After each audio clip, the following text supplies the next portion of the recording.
तो जय हिंद। देखिए, हम इस क्लास में आपको भारत के भूगोल में भारत के सामान्य जानकारी के बारे में बताएंगे, जिसमें कि भारत के भौगोलिक स्थिति के बारे में डिस्कशन करेंगे। इसका एक वीडियो डाल दिए हैं जिसमें कि हम आपको जो बोर्ड पर समझाने वाला होता है वो समझा दिए हैं। तो ये क्लास दूसरा है जिसमें कि आपको भारत के भौगोलिक के सामान्य जानकारी आपको मिलेगा। चलिए बताते हैं आपको इसमें क्या क्या पढ़ना है। कि इस क्लास में हम संपूर्ण भारत के बारे में चर्चा करेंगे, जो कि क्या होगा आपके किसी न किसी एग्जाम में आपसे पूछा जाएगा। तो चलिए सबसे पहले क्या करते हैं, इस डिब्बा में जो दिया गया है भारत एक दृष्टि में, इसको क्या करते हैं एक बार पूरा याद कर लेते हैं, मतलब देख लेते हैं। चलिए, क्या है भारत एक दृष्टि में, क्या है भारत एक दृष्टि में। इसमें पहला पॉइंट क्या है, पहला पॉइंट है अवस्थिति, मतलब भारत कहाँ में स्थित है। तो आप बताइएगा भारत उत्तरी एवं पूर्वी गोलार्ध में स्थित है। कहाँ, उत्तरी गोलार्ध एवं पूर्वी गोलार्ध में स्थित है। जब इससे आकृति पूछेगा तब बताइएगा इसका आकृति चतुष्कोणीय है और इसका राजधानी, मतलब भारत की राजधानी नई दिल्ली है। और भारत का मानसून कैसा है, इसका भारत का जलवायु कैसा है, तब बताइएगा मानसूनी है। इसी में अगर आपसे अगला पूछेगा कि राज्य है, तब बताइएगा भारत में टोटल 28 राज्य है और कितने केंद्र शासित प्रदेश है, तब बताइएगा 8 केंद्र शासित प्रदेश है। पूछेगा फल कितना है, तब बताइएगा 32,87,263 वर्ग किलोमीटर है। और आपसे ये पूछेगा कि भारत जो है, भारत पूरा विश्व के क्षेत्रफल में भारत का कितना प्रतिशत है क्षेत्रफल में, तब बताइएगा 2.4% है। और क्षेत्रफल की दृष्टि से देखें तो क्या रैंक स्थान है पूरा विश्व में, तो 7वां स्थान है। उसी प्रकार आप याद रखिएगा कि क्षेत्रफल की दृष्टि से एशिया में भारत का कौन सा स्थान है, तो दूसरा स्थान है। और अगला पॉइंट आप रिलेट कीजिएगा, क्षेत्रफल में भारत के 6 सबसे बड़े देश कौन सा है। तो भारत का स्थान 7वां आता है, तो 6 बड़े देश कौन सा है, रूस है, कनाडा है, चीन है, अमेरिका है, ब्राज़ील है, ऑस्ट्रेलिया है। अगला पॉइंट है सर्वाधिक बोली जाने वाली भाषा कौन सा है। भारत में सबसे अधिक बोली जाने वाली भाषा हिंदी है। क्या है, हिंदी है। अगला पॉइंट है सबसे बड़ा जनजाति कौन सा है, तब बताइएगा भारत में सबसे बड़ा जनजाति भील है और दूसरा पर गोंड आता है।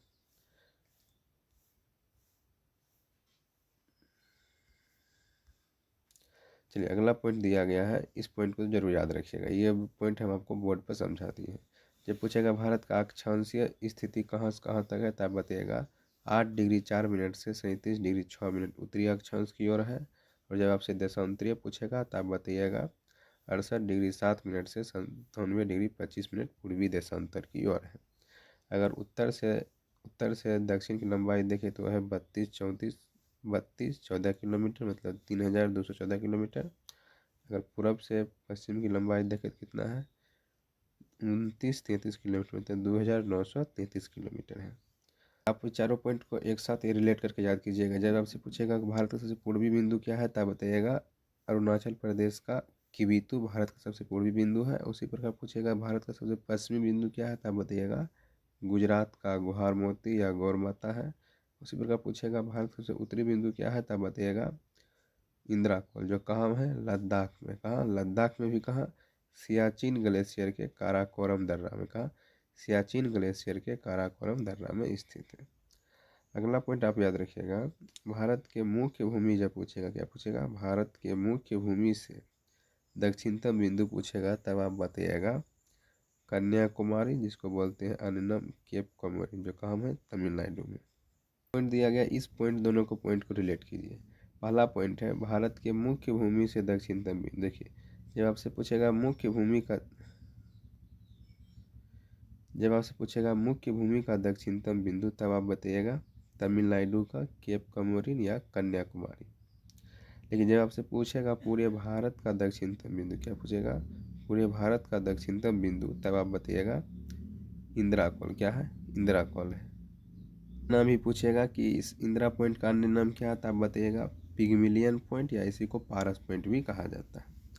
अगला पॉइंट क्या है, अगला पॉइंट है दक्षिणतम बिंदु जो दिया गया है कौन सा, तमिलनाडु का केप कमोरिन या कन्याकुमारी। ये भूमध्य रेखा से कितने दूर है, तो ये भूमध्य रेखा से 876 किलोमीटर दूर है। चलिए, अगला पॉइंट आप याद रखिएगा, भारत की स्थल सीमा की लंबाई क्या है। स्थल सीमा पूछेगा तब बताइएगा 15,200 किलोमीटर। क्या है, 15,200 किलोमीटर है भारत की स्थल सीमा की लंबाई। भारत की स्थल सीमा की लंबाई जब पूछेगा तब बताइएगा 15,200 किलोमीटर है। लेकिन जब आपसे पूछेगा मुख्य भूमि, क्या पूछेगा? मुख्य भूमि, मतलब सिर्फ भूमि से कितना है तब बताइएगा उसका लंबाई 6100 किलोमीटर। कितना है? 6100 किलोमीटर है। अगर द्वीप को रिलेट कर दिया, मतलब द्वीप को ऐड किया जाए तो द्वीप सहित कितना हो जाएगा? वो हो जाएगा 7516.6 किलोमीटर। कितना? 7516.6 किलोमीटर है। अगर पूछेगा भारत जो है, भारत समुद्र तट से लगे राज्यों की संख्या कितनी है तब बताइएगा 9 है। कितना है? 9 है। जिसमें कि सबसे लंबी सीधा, मतलब सबसे लंबी सीमा तट रेखा से कौन राज्य साझा करता है? वह है गुजरात। कौन है? गुजरात। और सबसे छोटी कौन है? सबसे छोटी तट रेखा से साझा करने वाला राज्य कौन सा है? वह है गोवा। कौन है? गोवा है। आपसे पूछेगा सबसे छोटी तटरेखा वाला केंद्र शासित प्रदेश पूछेगा तब बताइएगा अंडमान एवं निकोबार द्वीप समूह है। अगला पॉइंट है, प्रायद्वीप भारत की दूसरी सर्वाधिक लंबी तटरेखा वाला राज्य क्या है? जब आपसे पहली पूछेगा तब बताइएगा गुजरात। अगर आपसे पूछेगा दूसरी तब बताइएगा आंध्र प्रदेश। कौन सा है? आंध्र प्रदेश। अगला पॉइंट है, सर्वाधिक नगरीकृत राज्य कौन सा है? वह है महाराष्ट्र। कौन सा है? महाराष्ट्र।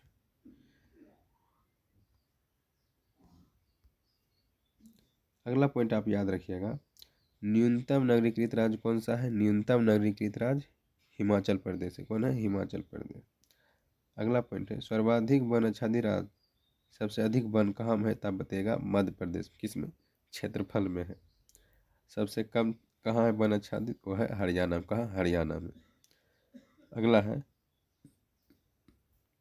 सर्वाधिक वर्षा कहाँ में होता है? तो मेघालय के मानसीराम। भारत के मेघालय के मानसीराम में सबसे अधिक वर्षा होता है। और न्यूनतम वर्षा पूछेगा तब बताइएगा लद्दाख के लेह में होता है। सबसे अधिक ठंडा स्थान कौन सा है? और लद्दाख का द्रास क्षेत्र है। क्या है? भारत का सबसे अधिक ठंडा स्थल है। अगला पॉइंट क्या है? अगला पॉइंट दिया गया है जो कि आप यहाँ से पूर्ण तरह याद करना है। जो भी बताई डिब्बा वाला वो भी इम्पोर्टेंट है और इसको भी याद करना है। चलिए अगला पॉइंट है, भारत दक्षिण एशिया में स्थित भारतीय उपमहाद्वीप का सबसे बड़ा देश है। मतलब भारत जो है कहाँ में स्थित है? वह दक्षिण एशिया में स्थित है। उसमें कितना द्वीप है? उस द्वीपों में से सबसे बड़ा द्वीप किसका है? भारत का। उसमें कौन कौन सा द्वीप है भारत एशिया में?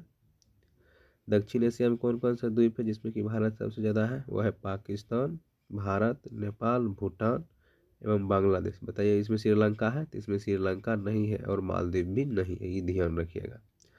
अगला पॉइंट दिया गया है, इसका प्राचीन नाम क्या था?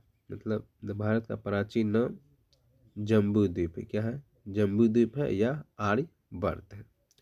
अगला पॉइंट दिया गया है, अधिकांश भारतीय काकेशियाई या काकेसाइड मानव प्रजाति समूह से संबंधित थे। कौन सा संबंधित है?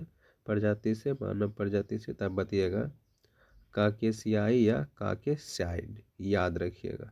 अगला पॉइंट क्या याद रखिएगा? अगला पॉइंट है, सर्वप्रथम ईरानियों ने भारत को हिंदुस्तान कहा और यूनानियों ने इसे इंडिया कहा। आपसे क्वेश्चन पूछेगा भारत को सबसे पहले हिंदुस्तान किसने कहा? तो आप बताइएगा ईरानियों ने भारत को हिंदुस्तान कहा। आप पूछेगा इंडिया किसने कहा? तो आप बताइएगा यूनानियों ने इसे क्या कहा? इंडिया कहा। अगला पॉइंट है, भारत के उत्तर में कौन कौन सा मतलब देश है? तो आप बताइएगा नेपाल है, भूटान है एवं चीन है। जबकि दक्षिण पूछेगा कौन कौन सा है, तब बताइएगा श्रीलंका एवं हिंद महासागर दक्षिण में स्थित है, भारत के दक्षिण में। अगला पॉइंट है, भारत के पूरब में बांग्लादेश, म्यांमार एवं बंगाल की खाड़ी तथा पश्चिम में पाकिस्तान एवं अरब सागर स्थित है। ये भारत के लोकेशन के दिशा में कौन से स्थित है, इसको भी आप याद कीजिएगा।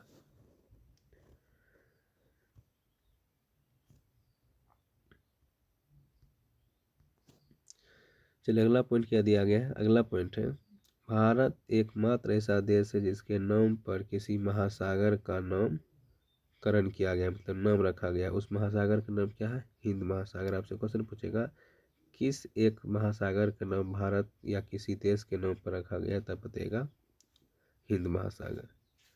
अगला पॉइंट है, हिंद महासागर का अन्य नाम क्या है? इसका अन्य नाम रत्नाकर है।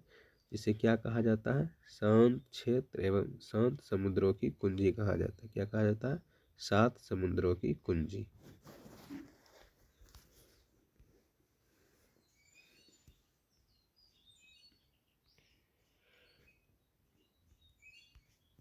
अगला पॉइंट क्या है? अगला पॉइंट है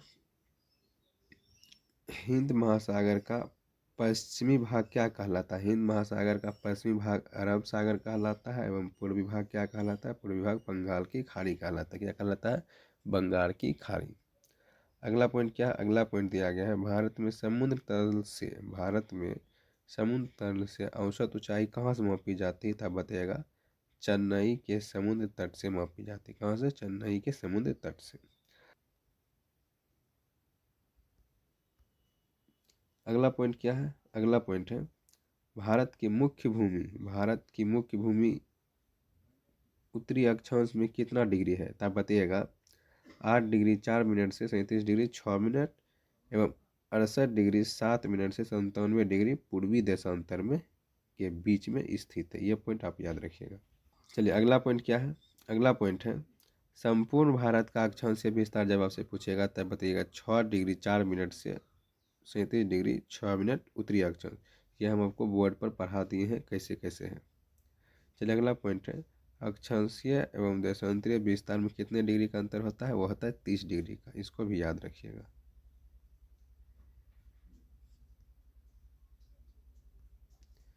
चलिए अगला पॉइंट क्या है? अगला पॉइंट है कर्क रेखा भारतीय भूभाग को 2 बराबर भागों में बांटती है।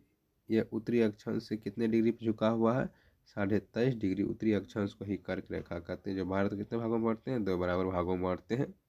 और ये कर्क रेखा कितने राज्यों से होकर गुजरता है? भारत में 8 राज्यों से होकर गुजरता है, जिसका नाम है गुजरात, राजस्थान, मध्य प्रदेश, छत्तीसगढ़, झारखंड, पश्चिम बंगाल एवं त्रिपुरा से होकर गुजरता है। अगला पॉइंट है कर्क रेखा का सर्वाधिक भाग किस राज्य से होकर गुजरता है? तब बताइएगा मध्य प्रदेश से होकर गुजरता है, जिसमें सबसे कम भाग किससे होकर गुजरता है?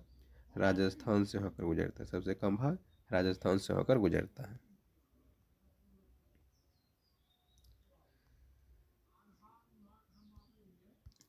अगला पॉइंट क्या है? अगला पॉइंट है कर्क रेखा का सर्वाधिक भाग किससे गुजरता है? मध्य प्रदेश से ही हम आपको बता दी। सबसे कम राजस्थान से होकर गुजरता है। अगला पॉइंट है भारत का सबसे दक्षिणतम बिंदु, अभी तुरंत हम आपको बताए थे, भारत का सबसे दक्षिणतम बिंदु इंदिरा पॉइंट है जो अंडमान निकोबार द्वीप समूह में स्थित है, जो कितना डिग्री उत्तरी अक्षांश पर है? 6 डिग्री 4 मिनट उत्तरी अक्षांश पर स्थित है।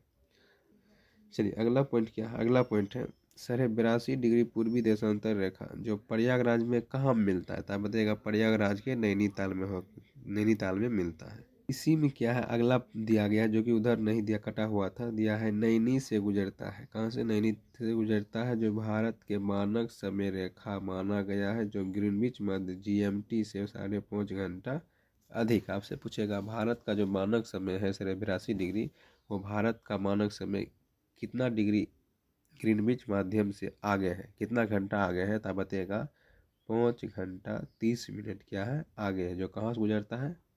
वह नैनीताल से होकर गुजरता है। अगला पॉइंट है भारत के पूर्वी तथा पश्चिमी सुदूर बिंदु मतलब बिंदुओं के बीच समय में कितना अंतर आता है? तब बताइएगा 2 घंटा। कितना? 2 घंटा आता है। अगला पॉइंट क्या है? अगला पॉइंट है 82.5 डिग्री पूर्वी देशांतर रेखा भारत के 5 राज्यों से होकर गुजरता है। आपसे पूछेगा भारत का जो 82.5 डिग्री पूर्वी देशांतर है कितने राज्यों से होकर गुजरता है? तब बताइएगा 5 राज्यों से। कौन कौन? वह है उत्तर प्रदेश, मध्य प्रदेश, आंध्र प्रदेश, उड़ीसा एवं छत्तीसगढ़ से होकर गुजरती है। अगला पॉइंट है भारतीय मानक समय रेखा एवं कर्क रेखा एक दूसरे को कहाँ पे आपस में काटती है? तब बताइएगा छत्तीसगढ़ के सूरजपुर जिला में जाकर के क्या करता है? एक दूसरे को काटता है। पॉइंट आप याद रखिए क्या है? भारत के 9 राज्य तटीय राज्य से सीमा साझा करता है। भारत के 9 तटीय राज्य है जो क्या करते हैं? सीमा साझा करता है। कौन से? गुजरात, महाराष्ट्र, गोवा, कर्नाटक, केरल, तमिलनाडु, आंध्र प्रदेश एवं उड़ीसा एवं पश्चिम बंगाल। कितने राज्य हैं? 9 राज्य हैं। ऐसे करके भारत का निचला भाग है, इससे जो तटीय राज्य है वो कितना राज्य है? 9 राज्य है जो कि जल सीमा साझा करता है। चलिए अगला पॉइंट क्या है? भारत के 16 राज्य एवं 2 केंद्र शासित प्रदेश अंतर्राष्ट्रीय स्थल सीमा से लगी है, जिसमें कि सबसे लंबी सीमा पश्चिम बंगाल की। चलिए अगला पॉइंट क्या है?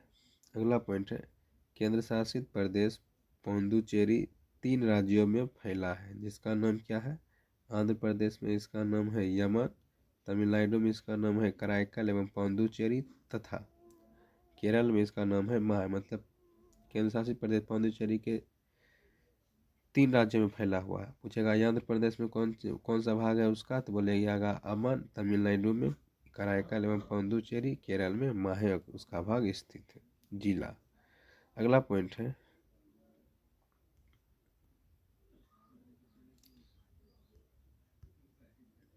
अगला पॉइंट क्या है? अगला पॉइंट है, भारत में कुल 20 राज्य स्थल रुद्ध है। मतलब भारत के पूछेगा कितने राज्य स्थल रुद्ध है, तब बताएगा 20 राज्य, जिसमें कि 5 राज्य जो है हरियाणा, छत्तीसगढ़, तेलंगाना, मध्य प्रदेश, झारखंड वो आवेशित है, जिसकी सीमा अंतर्राष्ट्रीय सीमा से नहीं लगती। पूछेगा भारत में कितने भू स्थल है। मतलब भू स्थल मतलब होता है वैसा मतलब स्थान जिसका चारों ओर जो होता है वो जल से नहीं घिरा होता है, वो किसी न किसी देश से या राज्य से घिरा रहता है, उसी को बोलते हैं स्थल रुद्ध देश।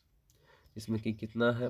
5 ऐसा राज्य है जो कि भारत में किसी अंतर्राष्ट्रीय सीमा से स्पर्श नहीं करता है सीमा। चलिए अगला पॉइंट क्या है? अगला पॉइंट है, उत्तर प्रदेश सर्वाधिक 8 राज्यों को स्पर्श करने वाला राज्य है, जिसमें कि एक केंद्र शासित प्रदेश दिल्ली है। चलिए अगला पॉइंट है, उत्तर प्रदेश का सर्वाधिक सीमा किससे लगता है? तब बताइएगा मध्य प्रदेश से लगता है, सबसे कम हिमाचल प्रदेश से लगता है। किसका? उत्तर प्रदेश से। अगला पॉइंट है, भारत की प्रादेशिक जल सीमा तट रेखा से कितने दूर है? तब बताइएगा 12 समुद्री मील है, जिस पर भारत का अपना क्या होता है? अधिकार होता है। चलिए आपसे पूछेगा समुद्र में दूरी किस में मापा जाता है? तब बताइएगा नॉटिकल मील में, और 1 नॉटिकल मील बराबर कितना होता है? 1.852 किलोमीटर के बराबर होता है। अगर मीटर में पूछेगा तब बताइएगा डायरेक्ट 1852 मतलब 1852 किलोमीटर होता है, यदि मीटर में पूछेगा तो। अगला पॉइंट दिया गया है, भारत का संलग्न क्षेत्र तटरेखा से कितने दूर है? तब बताइएगा 14 समुद्री मील तक दूर है, जिस पर भारत का सीमा शुल्क एवं वित्तीय अधिकार वसूली करता है। जब पूछेगा संलग्न क्षेत्र तब बताइएगा 24 समुद्री मूल, जिस पर क्या होता है? भारत सीमा शुल्क एवं वित्तीय वसूली का अधिकार प्राप्त करता है। अगला पॉइंट क्या है, भारत का अनन्य आर्थिक क्षेत्र क्या है? भारत का अनन्य आर्थिक क्षेत्र तटरेखा से कितना दूर है? 200 समुद्री मील मतलब न्यूटिकल दूर है, जिसमें भारत का सागरीय जीवों पर समुद्री खनिजों जल संरक्षण खनिजों एवं संरक्षण वैज्ञानिक अनुसंधान का अधिकार प्राप्त है। पूछेगा भारत का अनन्य आर्थिक क्षेत्र कितने दूर है? तब बताइएगा समुद्र तट से 200 समुद्री मील दूर है, जिसमें भारत का क्या होता है? सागरीय जीवों तथा खनिजों के संरक्षण एवं वैज्ञानिक परीक्षण अनुसंधान के लिए क्या कर सकता है? इसका प्रयोग कर सकता है। अगला पॉइंट है, पूछेगा भारत का सर्वोच्च पर्वत शिखर, तो आप बताइएगा गॉडविन ऑस्टिन, जिसको K2 कहा जाता है, जिसको क्या बोलते हैं? काराकोरम श्रेणी लद्दाख में स्थित है। कहाँ में स्थित है? काराकोरम श्रेणी के लद्दाख में स्थित है।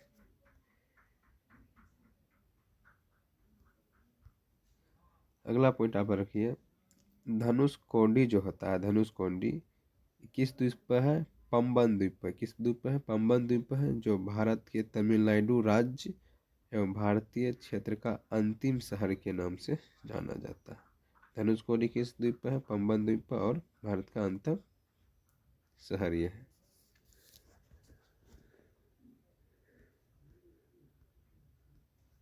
भारत के बारे में समान जानकारी दी है। यही क्वेश्चन आपको हर एक एग्जाम में क्या होगा? रिलेट करेगा। तो जितना भी पॉइंट बताया है, इस पॉइंट को आप क्या कीजिए? याद कीजिए, और अगला टॉपिक किस पर बनना है वो आप क्या कीजिए? कमेंट बॉक्स में लिख दीजिए किस टॉपिक पर हम क्या करें वीडियो बनाए। नहीं तो हम अपना वीडियो बना ही रहे। चलिए मिलते हैं अगले वीडियो में, आज के लिए इतना ही।